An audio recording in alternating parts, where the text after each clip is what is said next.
Right. तो अब ना हमारे साथ बहुत सारे बिजनेसमैन हैं, बहुत सारे बिजनेसमैन हमारे साथ ज्वाइन हुए हैं और बहुत सारे हाईली क्वालिफाइड जॉब प्रोफेशनल जुड़े हैं, जो इंजीनियर हैं, अच्छे अच्छे और भी बाकी लोग हैं हमारे।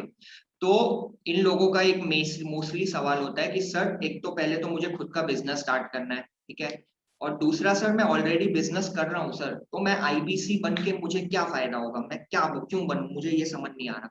ठीक है, मैं तो ऑलरेडी बिजनेस कर रहा हूँ, या फिर सर मुझे तो बिजनेस करना है, मुझे तो मेरा रियल एस्टेट का बिजनेस करना है, मुझे डेयरी का बिजनेस करना है, सर मुझे एग्रीकल्चर फार्मिंग का बिजनेस करना है, तो सर मैं आईपीसी क्यों बनूं सर, मतलब समझ नहीं आ रहा मुझे। तो ये चीज मैं पहले आपको क्लियर करता हूँ कि आईपीसी क्यों आपको पहला बोलते हैं ना, पहला स्टेप होता है अगर आप कभी भी खुद का बिजनेस स्टार्ट करना चाहते हैं या फिर अगर अपने बिजनेस को ग्रो करना चाहते हैं। इसको ध्यान से सुनिएगा और चाहिए तो इसका स्क्रीनशॉट ले लीजिए, ठीक है। तो आप समझिए कि सीबीआई इंसाइट के, ये गूगल का डेटा एग्जैक्टली, ये आप गूगल पे सर्च कर सकते हैं कि सबसे ज्यादा, आपको पता है इंडिया में 93% स्टार्टअप फेल होता है, ठीक है। उसका सबसे बड़ा कारण आपके सामने है, सबसे बड़ा कारण होता है रन आउट ऑफ कैश। जब आपके पास पैसे ना हो अपने बिजनेस को चलाने के लिए, क्योंकि जब आप बिजनेस स्टार्ट करते हो आप कर्जे पे बिजनेस स्टार्ट करते हो। जब मैंने स्टार्ट किया था, ऑब्वियस सी बात है, मैंने कर्जा लिया था कहीं से भी, चाहे वो बैंक से लिया था, चाहे वो रिश्तेदारों से लिया था, चाहे वो फ्रेंड से लिया था। और आप खुद सोचिए कि आप कितने साल आप कर्जे पे बिजनेस को रन कर पाएंगे। यही कारण है, जब आपके पास पैसे ही ना हो, ऑब्वियस सी बात है आपको अपना धंधा बंद करना होगा, ये सबसे बड़ा कारण है।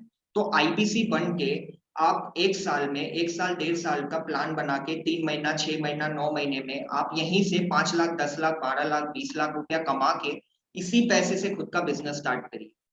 कोई जरूरत नहीं है आपको कर्जा लेने की किसी से, ये पहली चीज है। दूसरी चीज ये है कि सर हमारे साथ बहुत सारे बिजनेसमैन जुड़े हुए हैं, वो मुझे बता सकते हैं कि क्या लगता है आपको ये कारण है जिसकी वजह से बिजनेस फेल होता है। मार्केट में नीड नहीं है, कंपटीशन बहुत ज्यादा है, बिजनेस मॉडल सही नहीं है, ठीक है, लीगल चैलेंजेस है, रेगुलेटरी गवर्नमेंट चैलेंजेस है, प्राइसिंग का कॉस्ट का इशू है, टीम सही नहीं है, आपको सही टीम नहीं मिल पा रही है, प्रोडक्ट का टाइमिंग गलत हो गया है, प्रोडक्ट पुअर है, क्वालिटी में उसमें फर्क है, ठीक है, आपके इन्वेस्टर में और आपकी लेन देन सही नहीं है। तो ये सारी चीजों की एक्सपीरियंस आपको नहीं है, जो आपको free of cost life time के लिए आईबीसी बन के आप सीखते हो विवेक सर से और उनके 500 ट्रेनर से। आई थिंक अब आपको कॉन्सेप्ट क्लियर हो गया होगा कि क्यों आईबीसी बनना जरूरी होता है।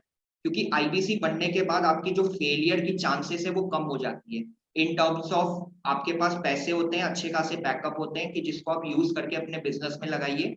दूसरी चीज, आपके पास इतना प्रैक्टिकल एक्सपीरियंस आ जाता है कि आप अब फेल नहीं होंगे, आपका फेल का चांसेस बहुत कम हो जाएगा। ठीक है, तो आई होप आपको क्लियर हो गया होगा कि क्यों आईबीसी जरूरी है अगर आप खुद का बिजनेस स्टार्ट करना चाहते हैं या फिर अपने बिजनेस को ग्रो करना चाहते हैं।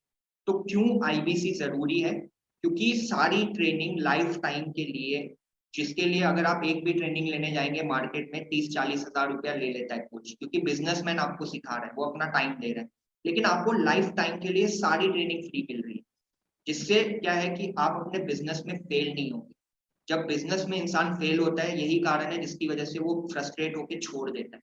क्योंकि फेलियर क्या लाता है? फेलियर से आपका पैसा लगता है, आपका पैसा बर्बाद होता है, दूसरा आपका टाइम बर्बाद होता है।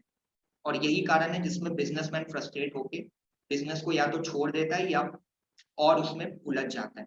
ठीक है, तो आई होप आपको क्लियर हो गया होगा कि क्यों आईबीसी बनना चाहिए अगर आप एक बिजनेस को स्टार्ट करना चाहते हैं या ग्रो करना चाहते हैं।